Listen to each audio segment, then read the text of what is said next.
ሳዊ የፍቅር ጥያቄ በሚቀርብለት ጊዜ ምን ማድረግ አለበት ለሚለው ጥያቄ ትንሽ ነገር እስኪ እንበል።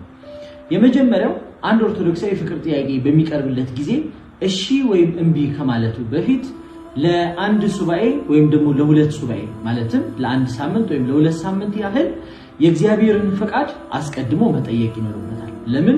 በእኛ ሐሳብ በእኛ ስጋዊ ፍቃድና ፍላጎት ይህንን ጥያቄ ከመቀበላችን በፊት ትዳርንም የሚባርክ ልጅንም የሚሰጥ እግዚአብሔር ስለሆነ እግዚአብሔር በዚህ ጉዳይ ምን ይላል የሚለውን ለማወቅ በጸሎት እግዚአብሔር መጠየቅ አለበት። እግዚአብሔር ደግሞ በአንድም በሌላም ይናገራል ያስተምራልና በአንድም በሌላም መልሱን ይነግረናል። ሁለተኛ ቤተክርስቲያናችን እንደምታስተምረን የእጮኝነት ጊዜ ወይም ደግሞ የመጠናናት ጊዜ 1 ዓመት ያህል ነው። ገፋ ከተባለ 2 ዓመት ነው።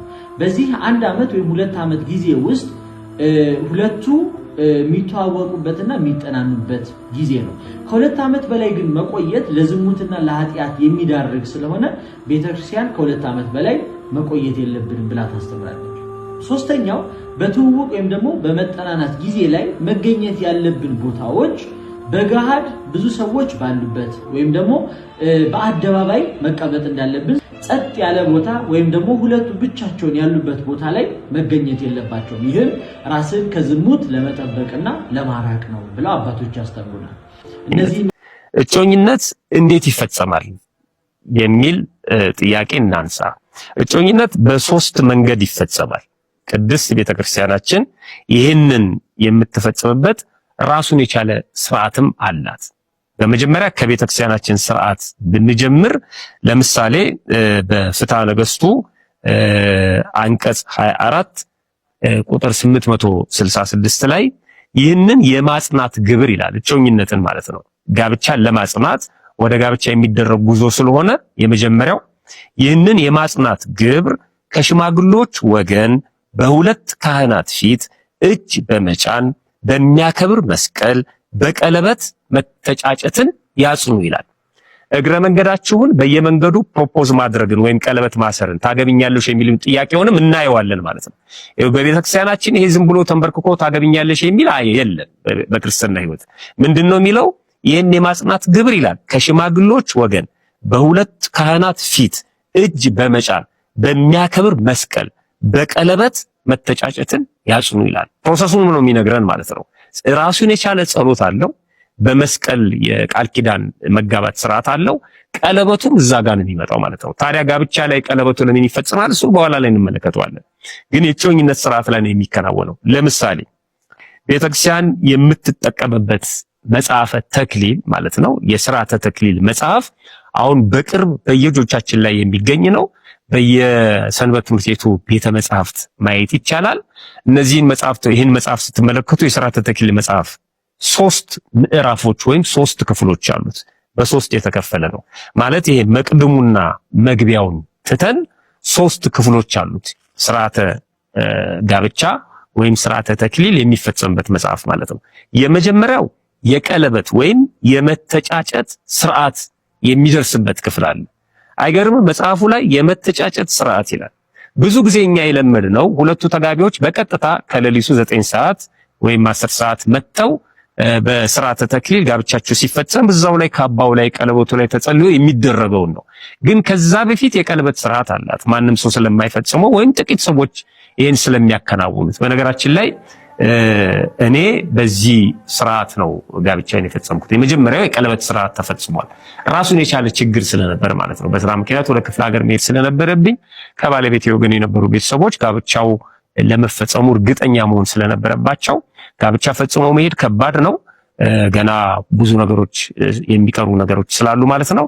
ግን ቃል ኪዳን መኖር ነበረበት። ቃል ኪዳኑ ግን በቤተክርስቲያን እንደሚፈጸም አባቶቻችን የንስሐ አባቶቻችን ይህንን ነገር ስላመጡ በቤተክርስቲያን ስርዓተ ቀለበቱ ተፈጽሞ ነው እኔ ለስራ ወደ ክፍለ ሀገር ሄድኩት። ከዛ ከቆይታ በኋላ ከ2 ዓመት ወይም 1 ዓመት ከምናምን ቆይታ በኋላ ጋብቻው ተፈጽሟል።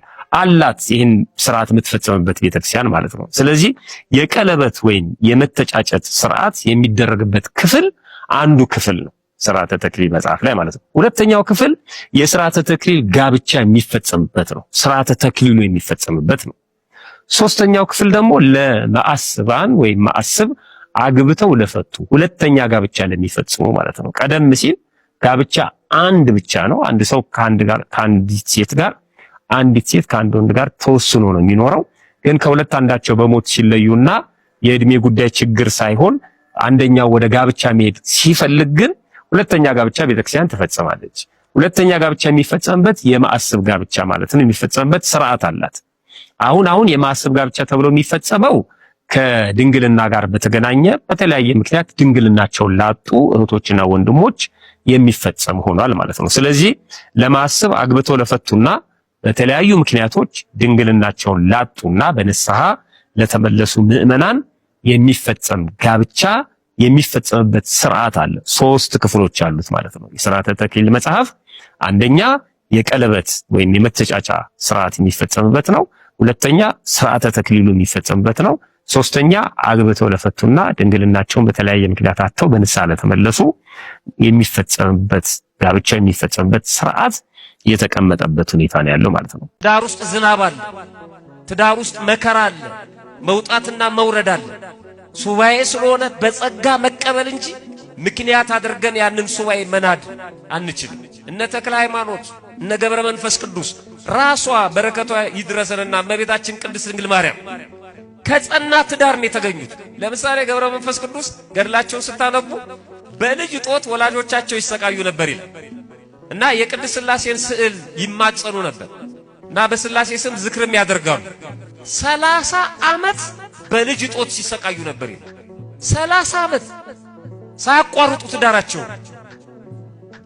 መጽሐፍ ቅዱስ እንደዚህ ይላል በአንደኛ ቆሮንቶስ መልእክቱ ምዕራፍ 7 ቁጥር 27 ላይ ቅዱስ ጳውሎስ ይህንን በተመለከተ ሲናገር በሚስት ታስረ እንደሆነ መፋታትን አትሻይ።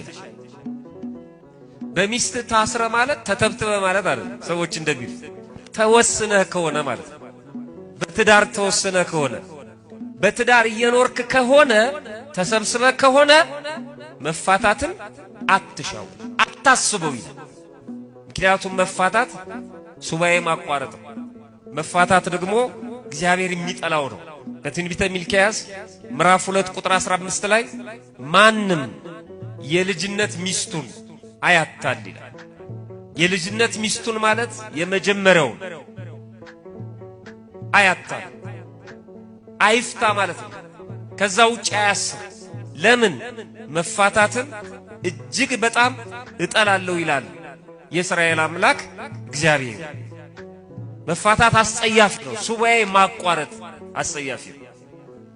ይሁዳ እኮ ከወንድሞቹ መካከል ጌታችን መድኃኒታችን ኢየሱስ ክርስቶስ ባለበት ጉባኤ ማለት ነው የሚቀድመውን አላስቀድም ብሎ አቋርጦ ነው የወጣው። ዛሬ ከቤተ መቅደስ ቅዳሴ ሳይጨርሱ አቋርጦ የሚወጡ ሰዎች በይሁዳ ይመስላሉ ይባላል። አቋርጦ ነው የወጣው፣ አልቀናውም። ስለዚህ ሱባኤ ማቋረጥ ዋጋ አያሰጥም። ከዛ ሱባኤ ዋጋ ማግኘት አንችል። ስለዚህ የትዳር ህይወት የመጨረሻ ነው። የቀድሞዎቹ ኢትዮጵያውያን ይገርሙኛል። ያገባሉ፣ አንድ ጊዜ ነው። ከሁለት አንዳቸው በሞት ሲወሰዱ አንደኛው በምንኩስና ነው የሚኖር። ለአንዱ ያልሆነ ዓለም ለኔ ምን ያደርግልኛል? የሉቃስ ወንጌል ምዕራፍ 2 ላይ አንዲት ሴት አለች፣ ነብይት ሐና የምትባል ማለት በኋላ ላይ ያመጣታል። በትዳር ህይወት የቆየችው 7 ዓመት ባሏ ከሞተ በኋላ ግን 84 ዓመት 84 ዓመት ብቻዋን ኖራለች። የቱ ይበዛል? ከባል ጋር የቆየችው 7 ዓመት፣ ባሏ ካረፈ በኋላ ግን 84 ዓመት። ብዙ ሰው 84 ዓመት በትዳር ቆይቶ 3 ዓመት መታገስ ያቀተውና ሁለተኛ ሴት ያገባል። በጣም ከባድ ነው። ደግሞ እድሜ ጠግበው ነው የሚያርፉት። አንዳንዶቹም የሳምንት ልዩነት፣ የሁለት የሶስት ቀን ልዩነት ተከታትለው ነው የሚሞቱት። ስለ ፍቅራቸው ብሎ እግዚአብሔር ማለት ነው ለቋሚው ሐዘኑ እንዳይጸና ነው አንድ ላይ የማያደርገው እንጂ አከታትሏቸው አስታክሷቸው። የለም አንተ መቀደም የለብህም እኔ ነኝ፣ የለም እኔ አይደለሁም አንቺ አይደለሽም እኔ ነኝ እየተባባሉ ማለት ነው። ፍጹም የሆነ አብሮነት ስለሆነ በቃ ይሄን አስበው ስለሚገቡ ማለት ነው። ደግሞ በጣም የሚገርመው እኮ አይተዋወቁም። ሲጋቡ እኮ አይተዋወቁም። እሱ እሷን አያውቃትም፣ ቤተሰብ ነው የሚያጨው፣ እሷ እሱን አታውቀው። የሚገርም ነው። እኛ ተጠናንተን ተዋውቀን ብዙ ነገር አድርገን ግን ከባድ እግዚአብሔር ጽናቱን ለሁላችንም ያድለን። ግን ትዳር ሱባኤ ምንም አይቋረጥ።